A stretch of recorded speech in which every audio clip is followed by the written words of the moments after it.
Vaccine എടുത്തിട്ടും പേവിഷബാധയുണ്ടായതിനെ തുടർന്ന് 7 വയസ്സുകാരി ആശുപത്രിയിൽ. കൊല്ലം സ്വദേശിനിയായ കുട്ടിയെ 1 മാസം മുമ്പാണ് നായ കടിച്ചത്. പേവിഷബാധയ്ക്കായുള്ള വാക്സിന്റെ അവസാന ഡോസ് എടുക്കും മുന്നേ പനി തുടങ്ങിയിരുന്നു. കുട്ടി തിരുവനന്തപുരം SATയിൽ നിലവിൽ ചികിത്സയിലാണ്. കുട്ടി ഗുരുതര സാഹചര്യത്തിൽ വെന്റിലേറ്ററിൽ തുടരുകയാണെന്നും അവസാന ഡോസ് കുത്തിവയ്പ് മാത്രമേ ബാക്കിയുണ്ടായിരുന്നുള്ളൂവെന്നും SAT ആശുപത്രി സൂപ്രണ്ട് S. ബിന്ദു പറഞ്ഞു.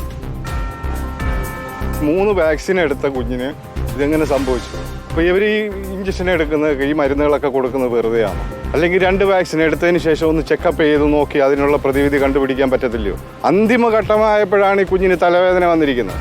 4ാമത്തെ വാക്സിൻ എടുക്കാൻ 2 ദിവസത്തോടുണ്ട്. അപ്പോൾ ഇതൊക്കെ നമ്മൾ ആരോട് പറയാനാ? നിങ്ങളിത് കാണുന്നവർ ആരെങ്കിലും ഒരു ഡോക്ടർമാരുണ്ടെങ്കിൽ ഈ കുഞ്ഞിന് എങ്ങനെയെങ്കിലും ഒന്ന് ജീവൻ തിരിച്ചു കൊടുക്കാനുള്ള എന്തെങ്കിലും ഒരു പോംവഴികൾ ചെയ്യും.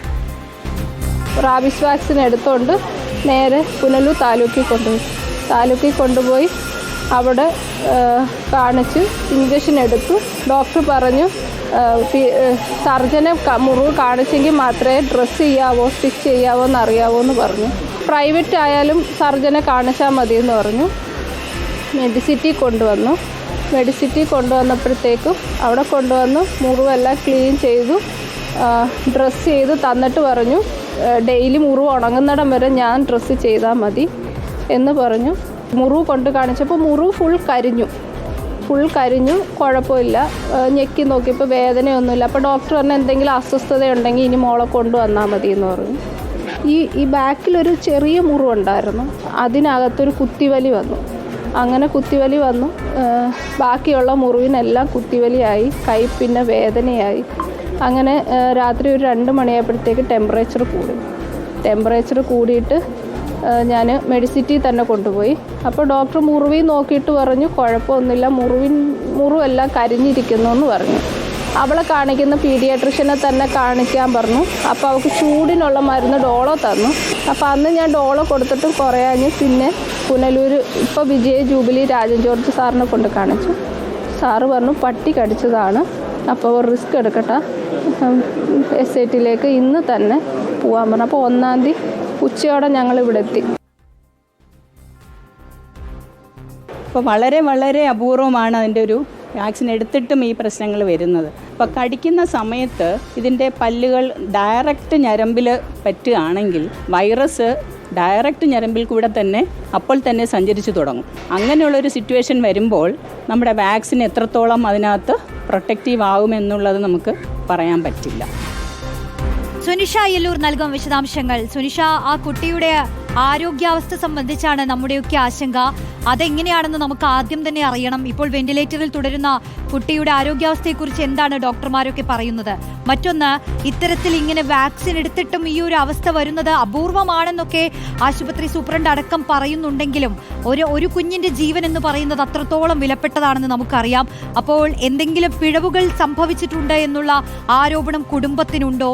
ഈ ഒരു ഘട്ടത്തിൽ ഈ കുട്ടിയുടെ ശരീരത്തിലുള്ള മുറിവുകൾ അടക്കം ഇപ്പോൾ നമ്മളോട് കുറച്ച് നിമിഷങ്ങൾക്കകം തന്നെ ആരോഗ്യ വിദഗ്ധർ തന്നെ ഇതിലൊരു വിശദീകരണം നൽകും. അപ്പോൾ എന്താണ് സംഭവിച്ചത്, അല്ലെങ്കിൽ ഇത്തരം കേസുകളിൽ എന്താണ് സംഭവിക്കുന്നത് എന്നുള്ള ആഴത്തിലുള്ള പരിശോധനകളിലേക്കൊക്കെ നമുക്ക് കടക്കാം. ഈ നിലവിലെ ഈ കുട്ടിയുടെ കേസിൽ എന്താണ് സംഭവിച്ചത് സുനിഷ?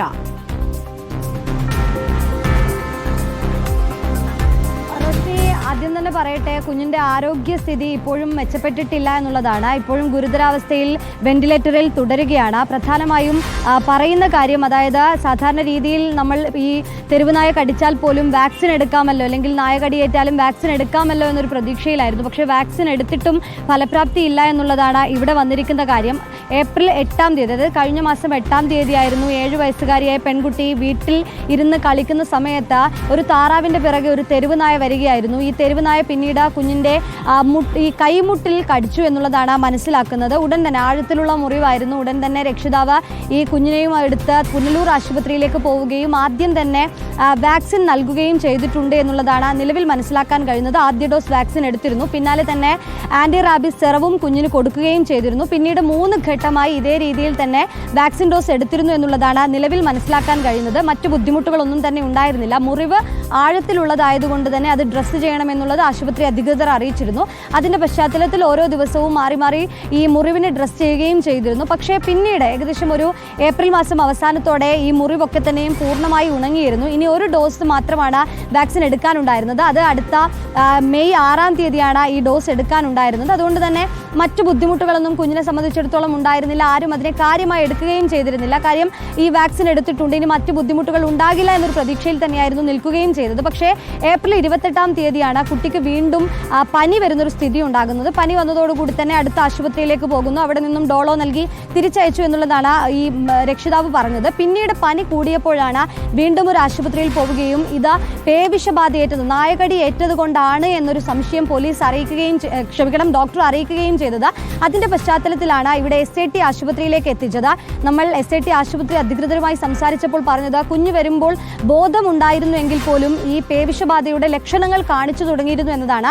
ഉടൻ തന്നെ വെന്റിലേറ്ററിലേക്ക് മാറ്റിയിരുന്നു. ഇപ്പോൾ ഗുരുതരാവസ്ഥയിൽ തന്നെ ചികിത്സ നൽകുകയും ചെയ്യുന്നുണ്ട്. പ്രധാന കാരണമായി പറയുന്നത് എന്തുകൊണ്ടാണ് വാക്സിൻ നൽകിയിട്ടും ഇത്തരത്തിൽ പേവിഷബാധ ഏൽക്കുന്നത് എന്ന ചോദ്യമാണ് പരക്കെ ഉയരുകയും ചെയ്യുന്നത്. അതിന് നേരത്തെ SATയുടെ സൂപ്രണ്ട് S. ബിന്ദുവിനോട് സംസാരിച്ചപ്പോൾ അവർ പറയുന്നൊരു കാര്യം, അതായത് പേവിഷബാധയ്ക്കുള്ള ഈ വാക്സിൻ ഫലപ്രദമല്ലാത്തത് കൊണ്ടല്ല ഇത്തരത്തിലുള്ള സാഹചര്യം ഉണ്ടാകുന്നത്. സാധാരണ രീതിയിൽ പലപ്പോഴും ഈ നായയുടെ കടിയേറ്റതിനു ശേഷം ഇതേ വാക്സിൻ തന്നെയാണ് എല്ലാവർക്കും നൽകുന്നത്. പക്ഷേ ഇത്തരത്തിലുള്ളൊരു പേവിഷബാധ ഏൽക്കലോ മരണമോ ഒന്നും ഇതുവരെയും സംഭവിച്ചിട്ടില്ല. അങ്ങനെ കൂടുതലായൊന്നും സംഭവിച്ചിട്ടില്ല എന്നുള്ളതാണ്. പക്ഷേ സാധാരണ രീതിയിൽ ഒരു നായ കടിക്കുമ്പോൾ ഡയറക്റ്റ് ഞരമ്പിനെയാണെങ്കിൽ അല്ലെങ്കിൽ ശരീരത്തിൻ്റെ മുകൾ ഭാഗത്തിലാണ് ഈ കടി ഏൽക്കുന്നതെങ്കിൽ അത് സാരമായി ബാധിക്കും, ഗുരുതരമാകും എന്നുള്ളതാണ് ഇപ്പോൾ സൂപ്രണ്ട് പറഞ്ഞിരിക്കുന്നത്. ഇവിടെയും കടിയേറ്റിരിക്കുന്നത് കൈയുടെ, അതായത് കൈമുട്ടിന് മേലെയാണ്. അവിടെ ഞരമ്പിനായിരിക്കാം, ആഴത്തിൽ മുറിവേറ്റിട്ടുണ്ട്. അതുകൊണ്ട് തന്നെ ഈ കടിയേറ്റിരിക്കുന്നത് ഞരമ്പിനായിരിക്കാം. അങ്ങനെയാണെങ്കിൽ വൈറസ് നേരിട്ട് തന്നെ ഈ ഞരമ്പിലൂടെ സഞ്ചരിച്ചു തുടങ്ങും. ആ സമയത്ത് വാക്സിൻ നൽകിയാലും ഒരുപക്ഷെ അത്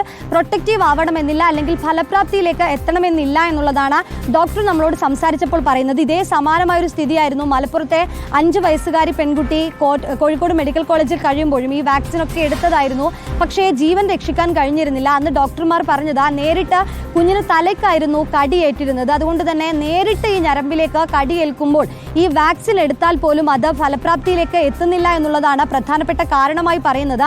അത് തന്നെ ആയിരിക്കാം ഇവിടെയും സംഭവിച്ചത് എന്നുള്ളതാണ് പറയുന്നത്. പക്ഷേ നേരത്തെ റോഷ്നി പറഞ്ഞതുപോലെ തന്നെ അങ്ങനെ പറയുമ്പോൾ പോലും ഇനി ആഴത്തിലുള്ള മുറിവായാലും ഞരമ്പിനെയാണ് ബാധിക്കുന്നതെങ്കിൽ പോലും അതിനൊരു പ്രതിവിധി കണ്ടെത്താൻ കഴിയില്ല എന്നുള്ളത് തന്നെയാണ് ചോദ്യമായി ഉയരുന്നത്. അതുകൊണ്ട് തന്നെ അങ്ങനെയെങ്കിൽ ഈ വാക്സിൻ ഏത് രീതിയിൽ ഫലപ്രദമാക്കാം, അല്ലെങ്കിൽ എന്താണ് അതിനുള്ളൊരു പോംവഴി എന്ന് കണ്ടുപിടിക്കേണ്ടതുണ്ട് എന്നുള്ളതാണ്. നമ്മൾ 5 വയസ്സുകാരുടെ മരണത്തിന് പിന്നാലെ തന്നെ നേരത്തെ ആരോഗ്യവകുപ്പുമായി ബന്ധപ്പെട്ടപ്പോൾ പറഞ്ഞത് വിശദമായി തന്നെ എങ്ങനെയാണ് ഈ മരുന്ന് എങ്ങനെയാണ് ഈ ശരീരത്തുമായി ബന്ധപ്പെട്ട് പ്രവർത്തിക്കുന്നത്, അല്ലെങ്കിൽ എന്താണ് ഇതിലൊരു നടപടി എടുക്കാൻ കഴിയുന്നത് അടക്കം പരിശോധിക്കുമെന്നുള്ളതാണ്. നിലവിൽ അത്തരത്തിലുള്ള പരിശോധനകൾ ഈ മരുന്നുമായി ബന്ധപ്പെട്ട് ആവശ്യമാണ് എന്നത് തന്നെയാണ് പ്രധാനപ്പെട്ട കാര്യം. അത് ഈ ഒരു കഴിഞ്ഞ ഒരു മാസത്തിനുള്ളിൽ ഒരുപക്ഷെ 2ാമത്തെ കേസായി ഇത് മാറുന്നു, 2 ആഴ്ചക്കുള്ളിലെ 2ാമത്തെ കേസായി മാറുന്നു എന്ന് പറയുമ്പോൾ ഏറ്റവും ഗൗരവകരമായി തന്നെ മുന്നോട്ട് പോകേണ്ടതുണ്ട് എന്നുള്ളത് തന്നെയാണ് പ്രധാനപ്പെട്ട കാര്യം. ഏതായാലും അതിനെ അതേ ഗൗരവത്തിൽ തന്നെ കാണുന്നുണ്ട് എന്ന് അറിയിക്കുന്നു. കുഞ്ഞിന് സാധ്യമായ എല്ലാ ചികിത്സയും നൽകുമെന്ന് പറയുന്നുണ്ട്. പക്ഷേ ഗുരുതരമായി തന്നെ ഇപ്പോൾ വെന്റിലേറ്ററിൽ കഴിയുകയാണ് റോഷ്നി. തീർച്ചയായും സുനിഷ, നമുക്ക് ആ കുട്ടി എത്രയും വേഗം സാധാരണ ജീവിതത്തിലേക്ക് തിരിച്ചു വരട്ടെ എന്നുള്ളതാണ് നമുക്ക് പറയാനുള്ളത്. അസുഖം ഭേദമാവട്ടെ എത്രയും പെട്ടെന്ന് തന്നെ. നമുക്ക് അതിഥി ചേരുന്നുണ്ട്.